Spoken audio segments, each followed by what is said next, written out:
I didn't see you there. Welcome to Blabfest Friday number 4.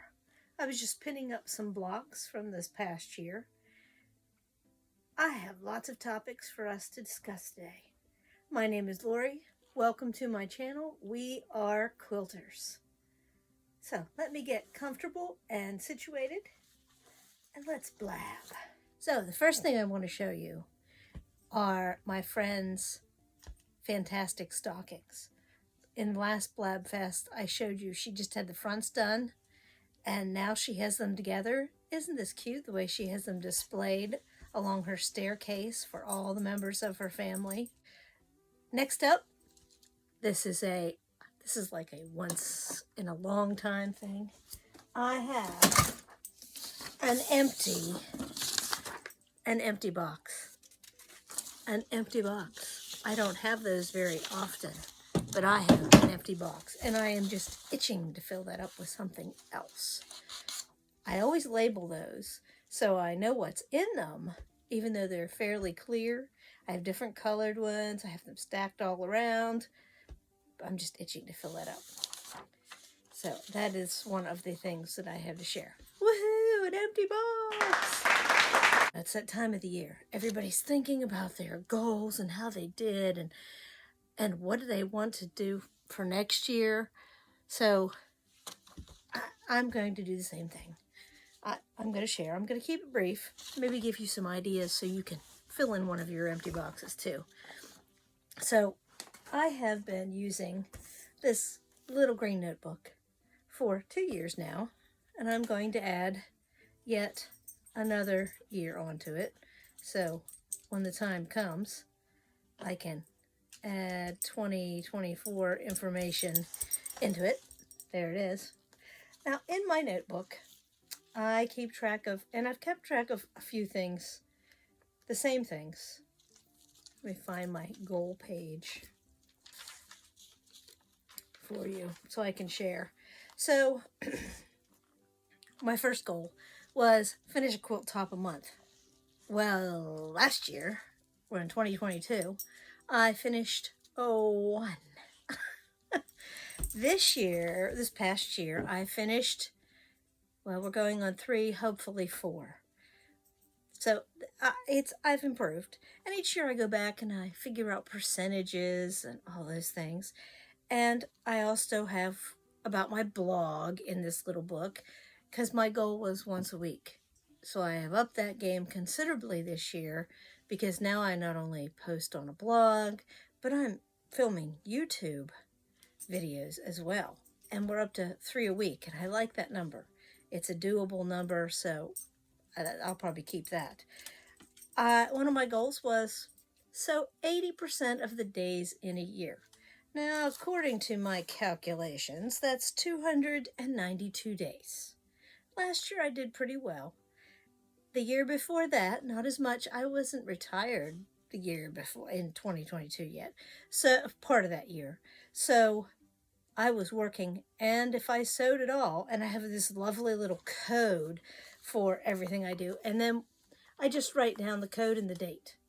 And I have the days numbered to 292 to see if I would make it. And I didn't. And I won't, because there aren't enough days. Another one is read a book a month.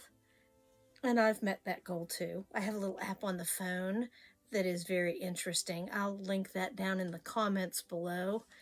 And it's free, or you can do the paid version, and it graphs out what kind of books you're reading and how often you're reading, and you can share with a friend and discuss, and it's an interesting little app. I use the free version.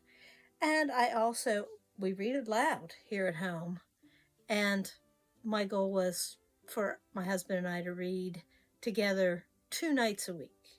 So far, we're on track to hit 100% every week so far. So, and sew-alongs. So I have the sew-alongs listed here, but I really didn't follow through in my little book the way I should have with that. And I have a final page for interesting events, like the first time it snowed, those kind of things. When we went to Michigan to stay for the summer, those sorts of things. So I'm adding another date. There's plenty of room in this book for the things, and I'm going to add write a note to relatives that don't do Facebook and all that stuff, and send a little something like to my mother or to my great aunt or things like that. I'm going to add that as a weekly goal so that I keep in better communication with people that I know and love. I think that will be a good plan. So I also, with that, every morning I read in a book, and it's not a religious book. It's more spiritual than religious. It talks about a variety of things, like women's concerns. It was written in the 1980s. And because I paid 50 cents for it at a yard sale, I write little notes to myself and thoughts at the bottom of every page every day. And that helps keep me on track. But I like that. It helps me be structured, gets me organized and calm for the day. I also, and this needs to be straightened and cleaned out, I have a notebook. I was a teacher. I love notebooks.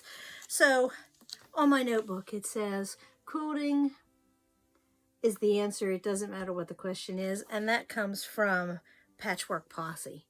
I love that little saying. So in it I have tabs, and I have all the sew-alongs have their own little tab in my notebook. So those are done for the year. Not really done, but over for the year. And I need to finish up on some of them. Back behind me, you can see the Quilting Life one from Sherry McConnell. Well, there's 3 of them there. I did the first 3. And I did the 12-inch version and the 6-inch version because I like those sizes. And I need to finish those. I have the patterns printed off and in here, and I just need to finish them. I also, when I peek in here, I also have the one for RBD, a block challenge. Now theirs doesn't run the whole year. Theirs only runs part of the year, and they have a designer for X amount of months. I think it was 15 this year, and they put out a block. So I have those to do, and they're nice also. I also did one with Erica Arndt, Sew With Me. I like her blocks. Here, let me pop up a picture and show you how far I got done. Only a couple blocks, but she also had 12 and 6-inch available. So, and I'm using the same basic box of color fabric, so I could put all of these together and make a bigger quilt. I did the Bountiful Quilt along. You can see the basket here, and I have 2 of those, and I have the other parts printed out, but I have not yet finished that quilt. That is on my pile of things to do. Maybe I'll put those 2023 quilts in that empty box and fill that baby right up so that I have something else to work on and work toward. Now, in that same vein, I was looking ahead to 2024 to see what kind of trouble I could get into. So let me grab my notebook here of trouble I can get into in 2024.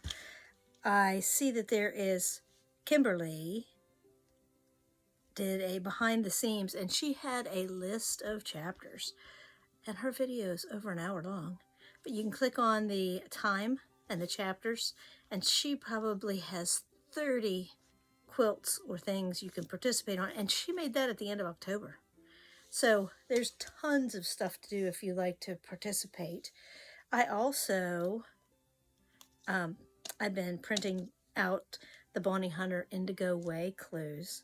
She's she's starting that, and it's going to be running for quite a while. And I love her quilts. They have lots of little pieces, so I need to hop on that if I'm going to do that, along with other things.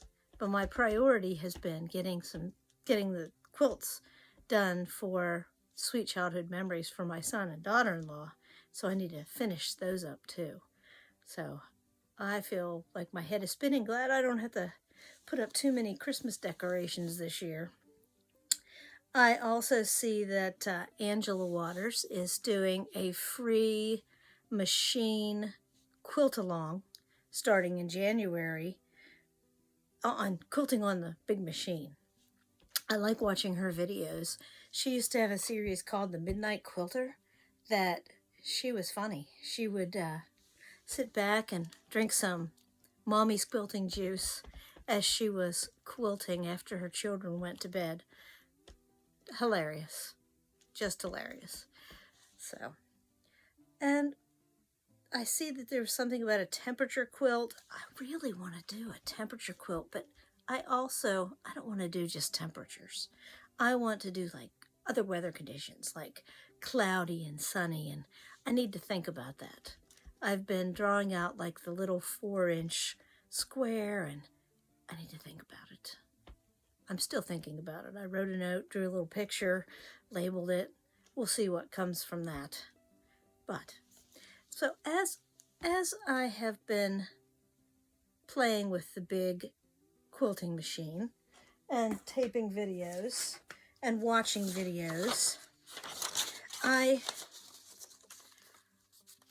did some doodling. I love this feather. And I know how to do that on the machine because I've done it before. When I bought my frame and the machine, there were no videos out there to look at and see other people doing things. And there weren't very many books. So I was kind of on my own for what to do with my quilting machine. And so I made up, let me go get it. Hang on, I'll be right back. Across the room here. I made up my little sampler on a piece of muslin, and it's not perfect. It has lots of mistakes and flaws, but it gave me a starting point, what I could do. I think at that point I did have one book, and it wasn't very detailed. It was very simplistic, and I didn't really play with that big machine as much as I have in the past couple weeks because I wasn't retired. I was working, and by the time I got home, I was too tired to play with that machine. So I've been having lots of fun with that machine. Today's little adventure is going to be this, a swirly feather. I'm going to add one of those onto my son's quilt. So it should be fun, to say the very least. So what kind of things are you going to do for this upcoming year? Now, I didn't start my little green notebook. And I was saying about starting my little green notebook. I did not start this little green notebook until probably February that year, because I hate everybody starting everything new on January 1st. That doesn't work for me. So I felt too much like a joiner. So I waited. But recently, I just roll it over. Since it's already a started habit and I update it all the time, I just roll it over, and I'll have my pages ready to go before it starts the new year.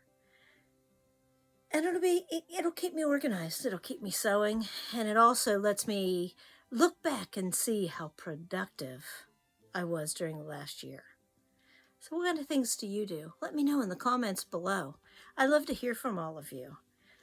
So, gotta get back to work. Gotta get that little quilt done. Talk to you later.